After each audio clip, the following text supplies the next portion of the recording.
reconnaître les glucides, les sucres, par des réactions colorées tout simplement? Eh bien oui, c'est possible, on peut le faire.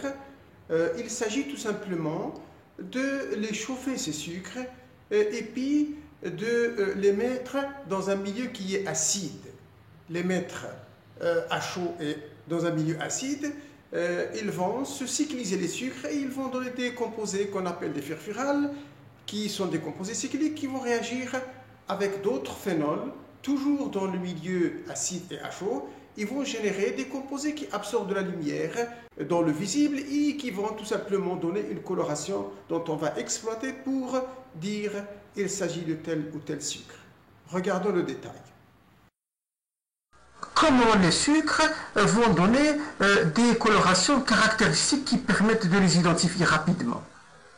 Alors cette identification, elle est basée sur le principe tout simplement que lorsqu'on chauffe des sucres dans un milieu qui est acide, ils vont se déshydrater, ils vont perdre des molécules d'eau par tout simplement réaction de l'hydroxyle ici avec un H pour donner des molécules d'eau et puis après il s'ensuit une cyclisation. Cyclisation qui permet de former des cycles furfurales lorsqu'il s'agit par exemple d'un sucre à 5 carbone, un pentose, ou bien un hydroxyméthylfurfural comme ceci lorsqu'il s'agit vraiment d'un hexose. Alors ces furfurales, ce pur furfuralique, ils vont réagir après avec des phénols pour donner des composés qui présentent des doubliaisons conjuguées et qui vont absorber de la lumière dans le visible et qui va donner naissance à l'apparition de couleurs caractéristiques qui permettent facilement de le reconnaître, telles que une couleur par exemple rouge cerise pour les cétoses, telle qu'une couleur vert bouteille pour les pentoses et tout cela. Après le passage à la clé d'identification des glucides, rappelez-vous, l'identification des sucres nécessite le sucre inconnu lui-même, un acide concentré, un phénol, du chauffage à 100 degrés Celsius. Rappelez-vous aussi que cette identification qualitative est basée sur l'évaluation visuelle d'une couleur.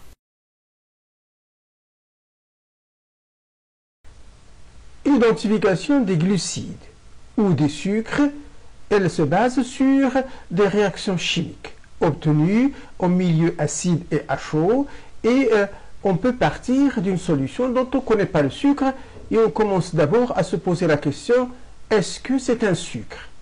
Le test qui permet de répondre à cette question, c'est le test de Molish. Ce test de Molish, il consiste à incuber le sucre avec l'alpha-naphthol et puis après rajouter l'acide sulfurique concentré et regarder est-ce qu'il y a formation d'un anneau violacé. L'anneau violacé, il signifie qu'il y a présence d'un sucre. L'absence d'un sucre, il se manifeste par l'absence tout simplement de cet anneau violacé comme on le voit ici. Si maintenant la réaction elle est positive, ça veut dire qu'il y a un anneau violacé, c'est un sucre, il faut se poser la question, est-ce que ce sucre est un polysaccharide, comme l'amidon par exemple ici, ou le glycogène, ou ce n'est autre que d'autres sucres? Alors, pour répondre à la question, il faut faire le test à l'iode. Le test à l'iode, c'est un test qui se base sur l'ajout de quelques gouttes d'iode, tout simplement sur le sucre. S'il est polysaccharide comme l'amidon, il donne une couleur qui est bleue. Et on a ici une réaction positive avec une couleur bleue qui indique la présence de l'amidon. Si ce n'est pas le cas, c'est une couleur qui est tendante vers le jaune. Si maintenant on trouve une réaction qui est négative à l'iode, ça veut dire qu'il s'agit d'un sucre qui peut être soit un sucre qui est réducteur, soit un sucre non réducteur. Et pour répondre à la question, il faut faire la réaction à la liqueur de Fehling.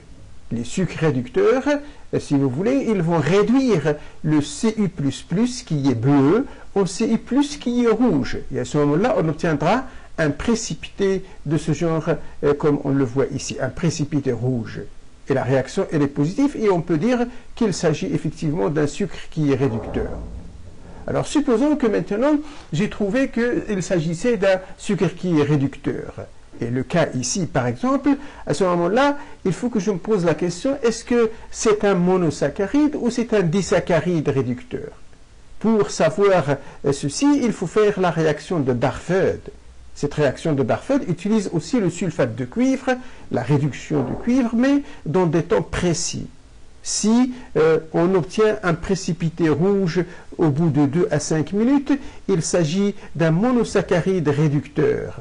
Si on obtient un précipité rouge brique, mais disons après 7 minutes, ou de là 7 à 12 minutes, à ce moment-là, il s'agit d'un disaccharide qui est réducteur. Si on ne trouve pas du tout de précipité, ça veut dire que le sucre, c'est un disaccharide qui est non réducteur, comme le saccharose.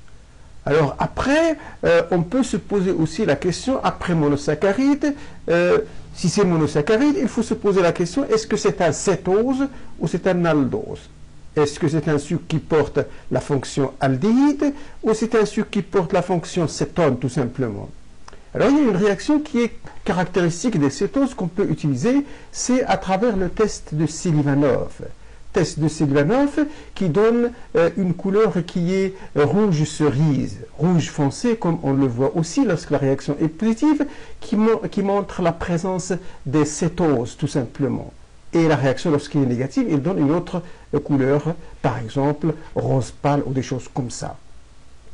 Si maintenant j'obtiens que c'est un cétose, il faut aussi se poser la question, est-ce que c'est un sucre à 5 carbones cétose, ça veut dire c'est un cétopentose, ou c'est un cétohexose avec 6 carbones? À ce moment-là, il faut faire une réaction qu'on appelle la réaction de Bial, et qui donne une couleur vert bouteille, comme cela, lorsque la réaction est positive en présence d'un pentose. Et dans cette situation-là, je dirais que le sucre est un cétose, mais c'est un cétopentose dans cette situation-là. Si ce n'est pas le cas, à ce moment-là, aldose, si c'est vraiment la réaction Selivanov, c'est un négatif, à ce moment-là, le test de Bial, il va m'indiquer est-ce que c'est un aldopentose, si le Bial est positif, ou bien si il est négatif, c'est un aldohexose.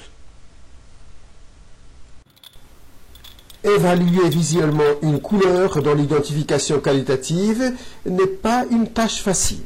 Il est préférable de faire appel à des couleurs de référence. Ici, par exemple, une couleur rouge cerise et une couleur vert bouteille.